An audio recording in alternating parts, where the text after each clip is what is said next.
ये भाषण Baba Saheb Ambedkar writings and speech खंड 40 से लिया गया है।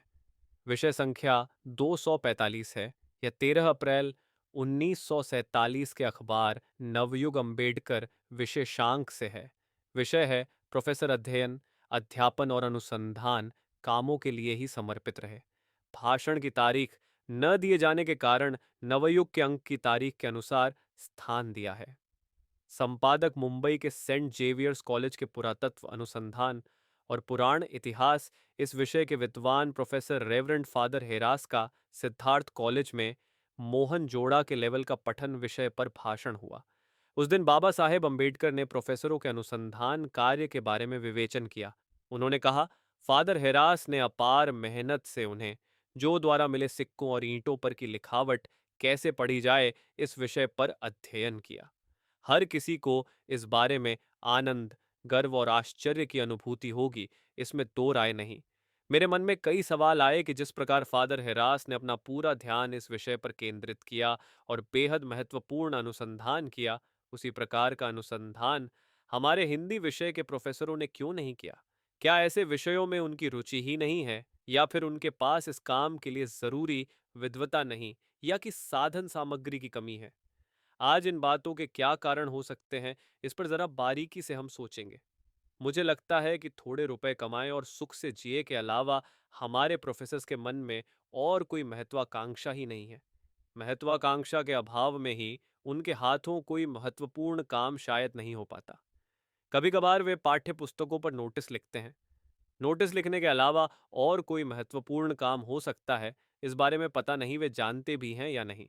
तभी एक प्रोफेसर ने कहा, हम प्रोफेसर्स आजकल के विश्वविद्यालयों में मिलने वाली शिक्षा की ही उपज हैं। इसीलिए इस बारे में प्रोफेसरों को नहीं, वरना विश्वविद्यालय की शिक्षा पद्धति को ही दोष देना होगा।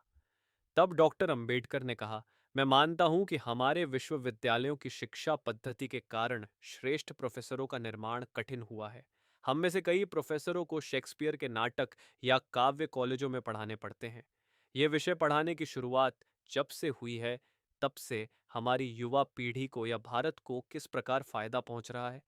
मुझे लगता है कोई फायदा नहीं होता। मैं भी कभी कभी नींद ना आए तो शेक्सपियर या काव्य वगैरह पढ़ता हूँ। नहीं पढ़ता ऐसी बात नहीं है, लेकिन वह केवल समय काटने के लिए। उस विषय पर मैं सोच नहीं सकता। हमारे कॉलेजों में आजकल एकदम साधारण स्तर की शिक्षा दी जाती है। मानता हूं कि बीए की परीक्षा तक स्कूल के अध्यापक बच्चों को पढ़ाते हैं, उसी पद्धति से शिक्षा दी जाती है। ऐसा नहीं कि उसमें हम सुधार नहीं ला सकते। मुंबई शहर में ही आर्ट्स और साइंस विषय पढ़ाने वाले 6 बड़े बड़े कॉलेज हैं। आजकल के चलन के अनुसार हर कॉलेज विश्वविद्यालय से जुड़ा हुआ है, लेकिन इसके बावजूद उनका अस्तित्व अलग विद्यालय की तरह ही है ना। इससे होता यही है कि इन छहों महाविद्यालयों में अलग अलग प्रोफेसरों के द्वारा एक ही विषय बार बार पढ़ाया जाता है। इससे एक ही काम की निरर्थक पुनरावृत्ति होती है। लेकिन मान लीजिए कि इन विषयों के बजाय अगर हम ऐसा करें कि एल्फिंस्टन महाविद्यालय में केवल इतिहास और अर्थशास्त्र यही विषय पढ़ाए जाने की व्यवस्था करें, और जो प्रोफेसर इन विषयों को पढ़ाना चाहें उन्हें केवल एल्फिंस्टन कॉलेज में ही भेजा जाए, तो एक ही विषय के साथ 8 प्रोफेसर्स एक जगह मिलेंगे। फिर उनके काम को हम सहज ही विभाजित कर पाएंगे। एक प्रोफेसर प्राचीन भारत पर भाषण देंगे, एक अन्य प्रोफेसर बुद्ध का समय और ईसा मसीह युग का प्रारंभ विषय पर भाषण देंगे, तीसरे प्रोफेसर मुस्लिम युग विषय पर भाषण देंगे, चौथे मराठों का योग विषय पर, और पांचवें प्रोफेसर अंग्रेजों का योग विषय पर भाषण देंगे। इससे विषयों का अच्छा बंटवारा होगा और हर प्रोफेसर को अपने विषय का पूरा अध्ययन करने की फुर्सत मिलेगी। इससे हर प्रोफेसर को अपने विषयों पर अनुसंधान करने की तैयारी के लिए ज्यादा समय मिलेगा। मुंबई विश्वविद्यालय में अन्य सुधार होने के इंतजार में बैठे रहने की बजाय पहले हम इस एकदम सादे से सुधार को तुरंत लागू करें। हर कॉलेज एक दो विषयों के लिए ही अपने को समर्पित रखें। इससे उस कॉलेज में उस विषय से संबंधित सभी ग्रंथ इकट्ठा हो पाएंगे। आवश्यक वस्तुओं का संग्रहालय भी पास ही रखने की व्यवस्था भी की जा सकेगी। सभी कॉलेजों के प्रोफेसरों को अलग अलग तनख्वाह न देते हुए विश्वविद्यालय की ओर से ही सबकी एक सी तनख्वाह तय की जाए।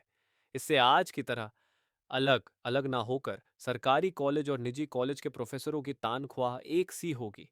तानख्वाह की समस्या दूर होने तथा काम के उचित बंटवारे के बाद शिक्षा देने का काम और अनुसंधान कार्य तेजी से शुरू होगा। मेरा मानना तो यह है कि प्रोफेसर अपने अध्ययन और अध्यापन के काम में अपने को इस तरह समर्पित कर लें कि अपने घर का ख्याल रखने तक के लिए उनके पास फुर्सत ना हो।